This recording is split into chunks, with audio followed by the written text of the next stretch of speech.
Parallel universes, or time travel, or parallel universes and time travel. That's going to be the topic today, and we're going to go over 4 different urban legend stories, possibly fact or fiction. We'll leave that up for you to decide. Now, each one of these 4 stories relies on the theoretical possibility that either time travel is possible, and that's how these people ended up in the time and place where they are at, or somehow with multiverses and parallel universes, somehow these people managed to slip from one parallel universe or dimension into another parallel universe or dimension. I'm not a mathematician, I'm not a cosmologist, I'm not a quantum physicist, so I can't tell you yes or no. Quantum physicists will tell you definitely no, yet at the same time they are constantly doing research on the very subject. So what we don't know, we can't say definitively no. Let's just leave it at that. The first story, Green Children. Now, you've probably heard this one before. The Green Children.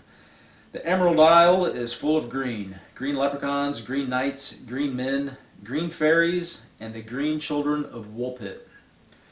The village of Woolpit lies in the English countryside in the county of Suffolk, England. Around the middle of the 12th century, during the late summer, farmers were working in the fields harvesting their crops, and they discovered 2 small children, a girl and a boy, that looked lost and afraid. The children were strangely dressed and spoke in an unfamiliar language, but what truly set them apart was the color of their greenish skin. William of Newborough and Ralph of Cogshall both independently recorded the incident. William was a respected priest from Yorkshire, and he was a historian and author. Now, because he was not from Woolpit, he was not familiar with any one person from the area, but he was convinced from trustworthy sources that this story was true. So he wrote the story of the children in his book, The Story of English Affairs. Ralph of Cogshall was also a priest, and like William of Newborough, he was also a local historian, as most priests of the day were, as they were some of the few people who could actually read and write. And he wrote about the children's story in his own book, The English Chronicle. Ralph did know many of the people in the village of Woolpit and spoke often with a man named Sir Richard de Combe, who was the man who took the children into his care. The children were taken in by villagers and were assumed that they were brother and sister. Making them feel at home, they were offered food and given bread, but the children simply cried. For several days, the children refused every bit of food that was given to them. One day, they were offered beans, and the children ate it up. The children only ate beans for several weeks until they could be coaxed into eating other foods for a better balanced diet. In time, their greenish skin faded into normally looking skin of the people of that era. Unfortunately, the boy, the younger of the 2, grew melancholy, and he became ill, and he eventually passed away. But that was only after the children had been baptized. Of course, people are going to be baptized in the English countryside in the era of the 12th century. That would have been a very important process for anybody, as you probably know by history.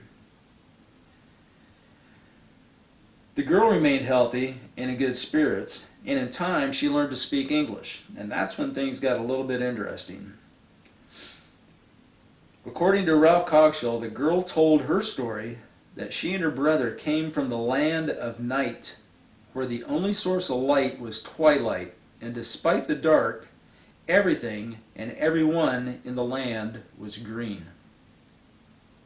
According to the accounts of William of Newborough, the girl stated she and her brother had been herding cattle and that they had heard bells chiming, which they thought was from the local church abbey. But she had no words to explain how she and her brother got to Woolpit, and that she had called her homeland St. Martin's Land. She said that from her home, a bright land could be seen across the river. It's kind of interesting. Ralph of Cogshell's story reports that the children herded the cattle through a long, dark cave, and they emerged in a wolf pit in the village of Woolpit that's where they were found at.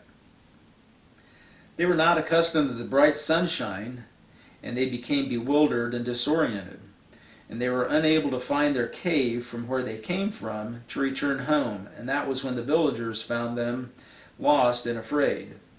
In time, the girl worked as a maidservant and later became married and moved to a nearby town. And after that, there were no other records. So what do you think? Fact or fiction? It's a very interesting, compelling story. I'm sure you've probably heard it before. Parallel universes, multiverses. Scientists believe that there are such things as parallel multiverses, and that there could be so many of them, and there could be very similarities between them with slight differences or vast differences depending on which parallel universe we go into. I can show you an equation right here of Feynman's theory. I believe it's Feynman's. It's the quantum theory of the wave function. I won't even try to explain it. I don't know, but if you're smart with math, maybe you can figure out the mathematical calculations to explain how these stories go. The second story, The Man from Torrid. Probably all heard this interesting story before too. I always find it interesting. This particular story has remained unaccounted for. Nobody can find out exactly, particularly where the story started from. Nobody can therefore prove that this story did not actually take place. But according to the story, in 1954, a businessman arrived in Japan on an inbound flight from a country called Torrid. Or did he? You see, when this man arrived in Japan, there was no country in the world called Torrid. At least not from this world. When the man arrived in Japan, customs security asked him where he was from. The well-dressed man, although looked French and spoke French, he spoke to the security in fluent Japanese, and he stated he was from Torrid.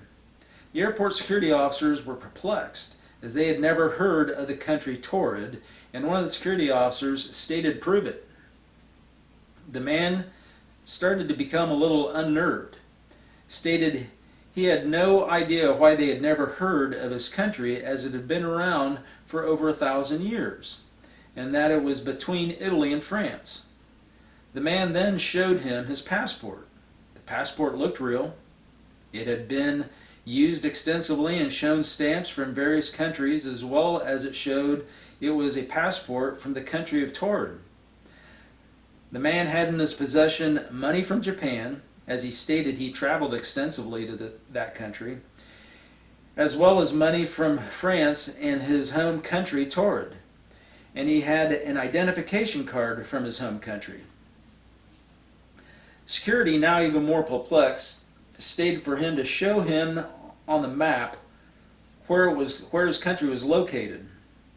The man from Torrid became confused himself, as the map not only did not show his home country on the map, but instead showed a place called Andorra, which you can see right here in this particular spot right there. Security, now even more perplexed, the man was detained by security and even put into a hotel until they could get to the bottom of things. They kept his passport and identification card and his money at the airport security office to ensure he would not try to leave on his own, and they put security officers out in front of the hotel room to ensure that he did not try to escape.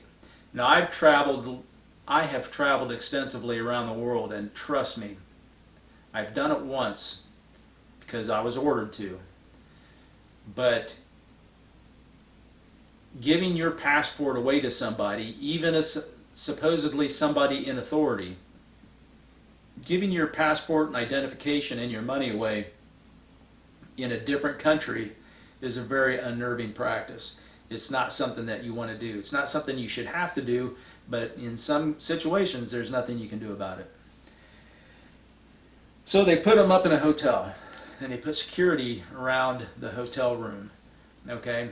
And supposedly this hotel room that he was in was several stories up from the ground floor. The next morning, the man was gone. No one saw where he went or how he had escaped, as there were several stories up and the security out in front of his door.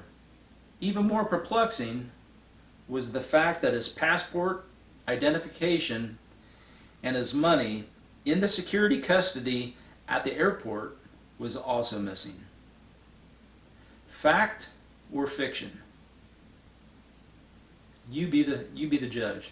I find the story interesting. I believe that these stories are possible, but I also believe that these particular stories are fiction. But that's up for you to decide. Now this next one comes from a YouTube channel called Brightside. We're going to look at the video up here, okay? And the video Brightside, with this video titled, "A Man Traveled from the 19th Century to the 20th Century."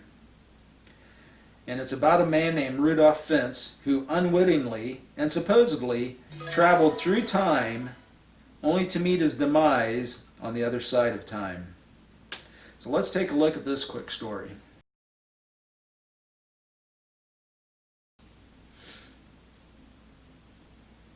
And our fourth and final story, Trading Spaces. I find this a very interesting story. It's reportedly a fairly new occurrence, incident that took place. In the spring of 2017, 2 police officers went missing. According to the police officer's partner, Sergeant Henry, it was an early civil twilight evening and rain had not relented for 3 days.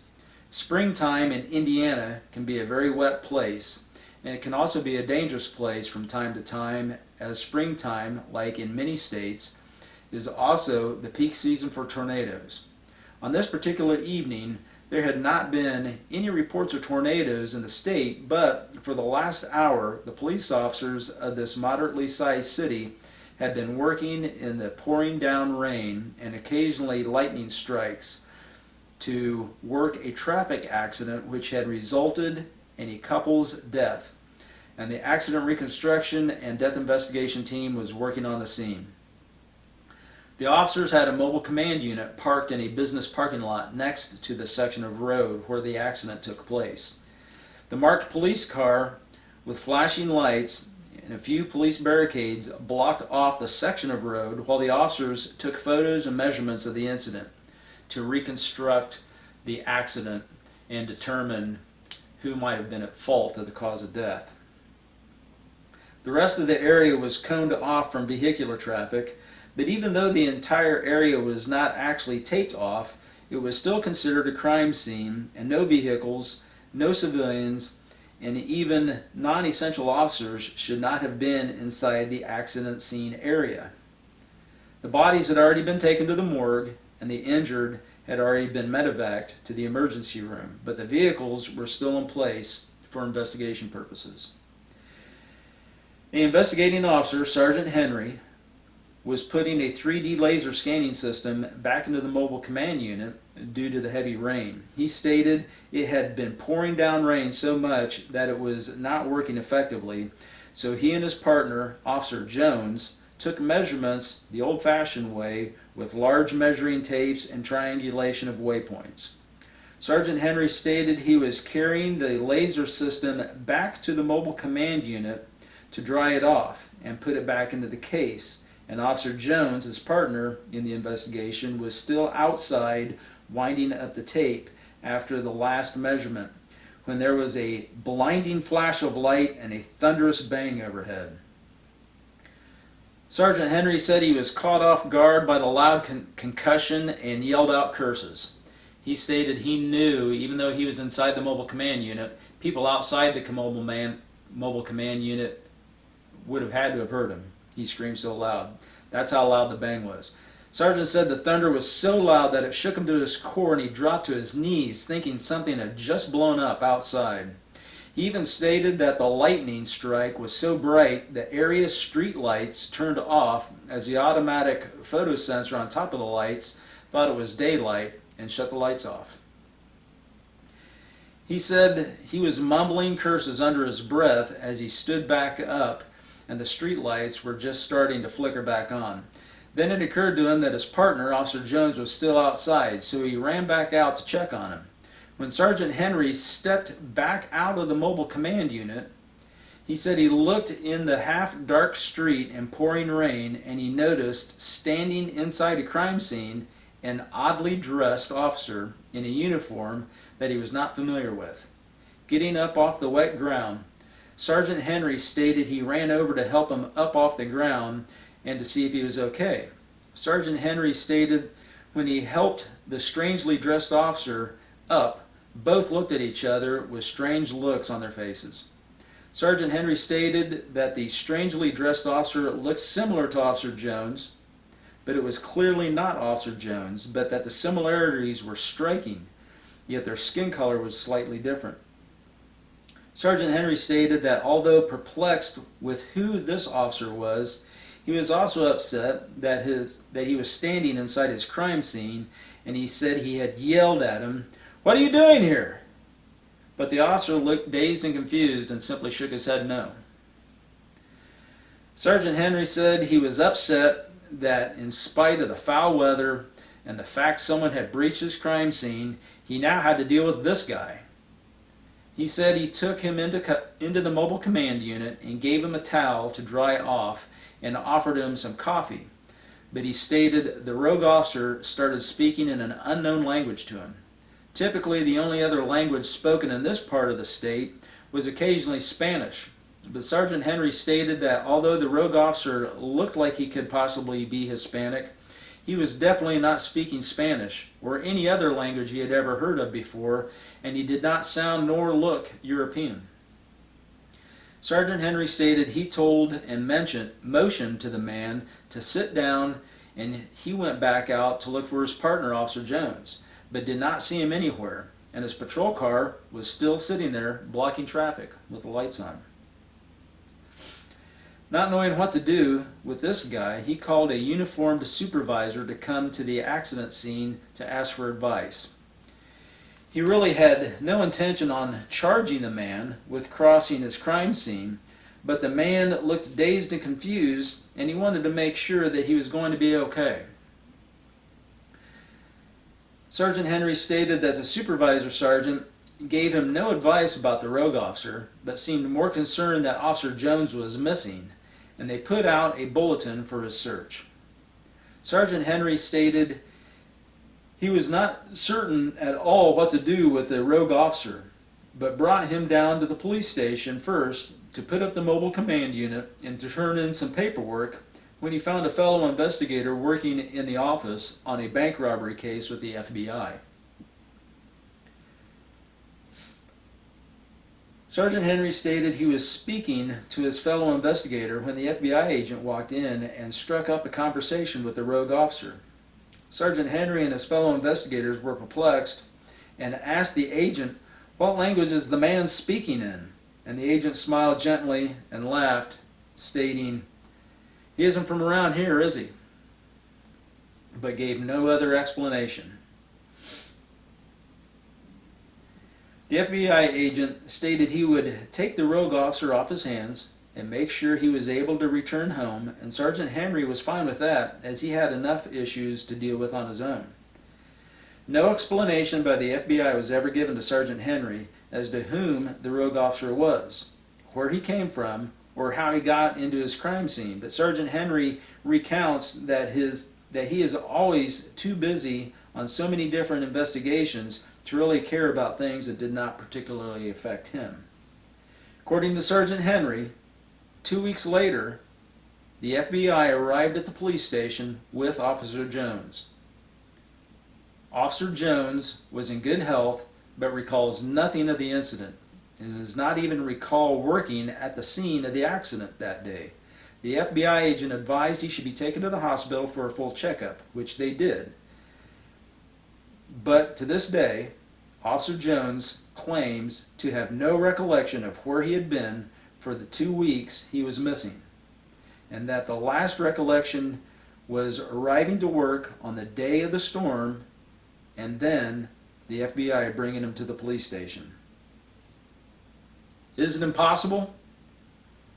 Fact or fiction? Thank you for watching Is It Impossible? Please be sure to like, subscribe, and share so we can grow our channel, and you all have a blessed day. Thank you.